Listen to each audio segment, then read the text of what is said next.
Hello అందరికీ. ఇదైతే నిన్న మార్నింగ్ వ్లాగు. ఖ్యాతికైతే మొన్న నైట్ మొత్తం మోషన్స్ అవుతూనే ఉన్నాయి. తను ఏడుస్తూనే ఉంది కంటిన్యూయస్‌గా. సో, అందుకని నెక్స్ట్ డే మార్నింగ్ ఏం చేశానంటే చంద్రమౌళి గారి దగ్గర నేను అపాయింట్మెంట్ అయితే తీసుకున్నానండి. ఆయన అనకాపల్లిలో చిల్డ్రన్ స్పెషలిస్ట్. ఆయన దగ్గరికెళ్ళి అపాయింట్మెంట్ తీసుకొని ఖ్యాతికైతే చూపించి తీసుకొస్తున్నాను.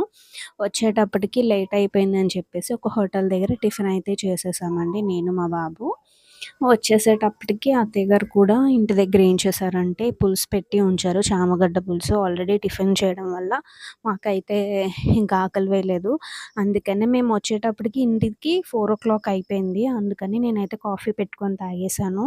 అలాగే నేను మార్నింగే సగ్గుబియ్యం అయితే నానబెట్టేసాను. అంటే మార్నింగ్ నానబెడితే ఈవినింగ్‌కి నానుతాయి కదా! జావ చేద్దామని. ఇంకా ఫ్రైడే నైట్ అయితే నేను టిఫిన్ చేస్తాను కదండీ!